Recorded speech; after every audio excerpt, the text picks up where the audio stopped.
नमस्कार, मैं हूं आपके साथ मयंक।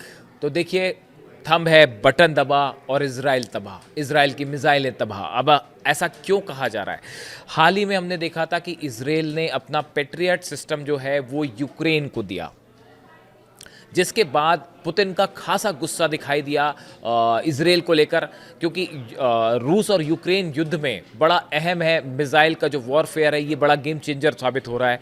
और अब जो है पेट्रियट मिसाइल सिस्टम जिस तरह से इजराइल ने प्रोवाइड किया यूक्रेन को, हालांकि वो अमेरिका की तरफ से भी प्रोवाइड किया जा चुका है।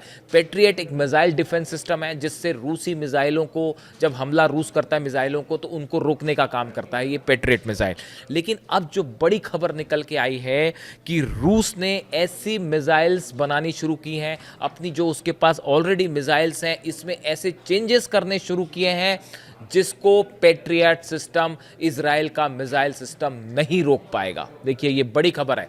यानी इजराइल की जो मिसाइलें हैं उनको या तो रूस की मिसाइलें तबाह कर देंगी, या फिर इजराइल की जो मिसाइल्स हैं, जो डिफेंस मिसाइल्स जो दी गई हैं यूक्रेन को, वो नाकाम साबित होंगी।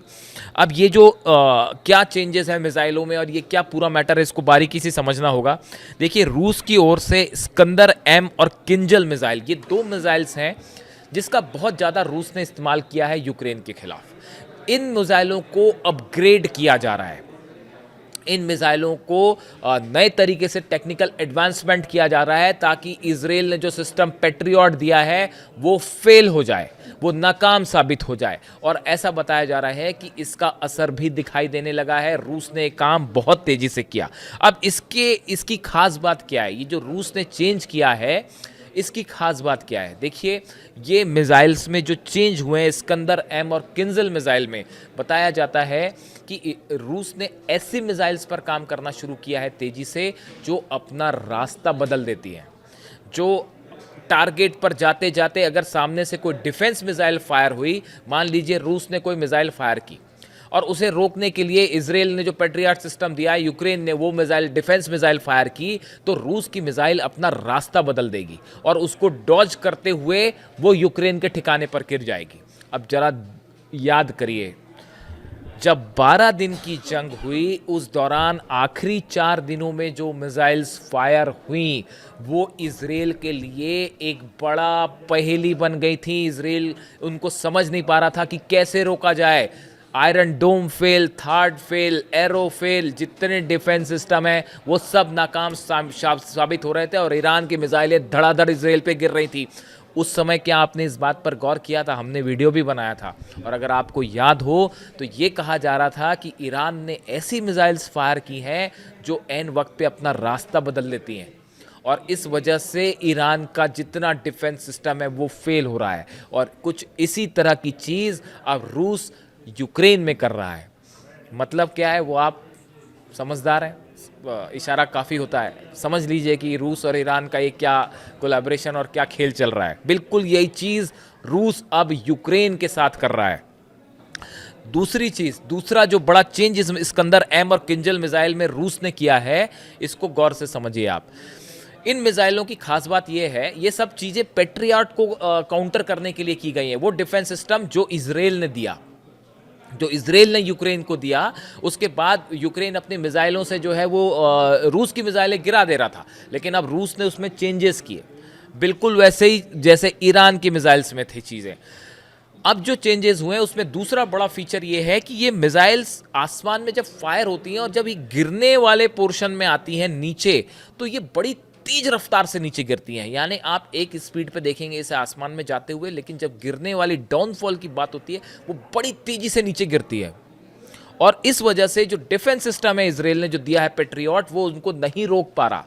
इसी वजह से बताया जा रहा है कि 37, देखिए पहले जो होता था पेट्रियट मिसाइल्स की वजह से 37% जो है रशिया की मिसाइल्स रोक पा रहा था यूक्रेन, लेकिन अब ये घट के सिर्फ 6% हो गया है। मतलब 100 में से सिर्फ 6 मिसाइलें रोक पा रहा है रूस की, जो कि पहले 37% थी। और ये क्यों हुआ?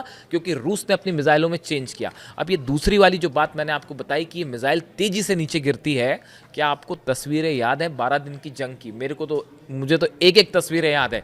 जितनी मिसाइल्स ईरान ने फायर की, हमने एक एक तस्वीर देखी, उसका माइन्यूटली उसका एग्जामिनेशन किया। देखिए आप जो तेल अवीव में मिसाइल्स गिरी थी, जो हाइफा में मिसाइल गिरी थी, इनमें कई तस्वीरें थी, 2-3 तस्वीरें ऐसी हुई थी जिसमें आपको ईरान ने जो मिसाइल फायर की वो आपको जाती दिख रही हैं, जाती दिख रही हैं, जाती दिख रही हैं, और जब वो नीचे आने लगी वो इतनी तेज स्पीड से नीचे गिरी कि आप एकदम भौचक रह गए कि ये हुआ क्या, इतनी तेज कैसे नीचे गिर गई।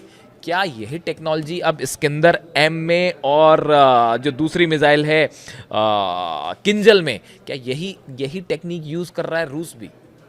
बड़ा सवाल है, ये बड़ी समझने वाली चीज़ है। देखिए, बड़ी सारी चीज़ों का अनाउंसमेंट नहीं होता, कोई खबरों का ऐसा सोर्स नहीं आता जिसका अनाउंसमेंट नहीं होता। आपको मिडिल ईस्ट और रूस यूक्रेन जब आप वॉर कवरिंग करते हैं तो आपको हर चीज़ पे नज़र रखनी पड़ती है कि ईरान ने जो मिसाइल्स फायर की वो मिसाइल्स किस रेंज की थी, उनका पाथ कैसा था, कितने दिनों में कौन सी मिसाइल्स फायर हुई, कितना डिस्ट्रक्शन हुआ, उनकी क्या स्पीड थी, तस्वीरें क्या बताती हैं। जब आप इसको एनालाइज करते हैं तब आप दो चीज़ों को कोरिलेट कर पाते हैं।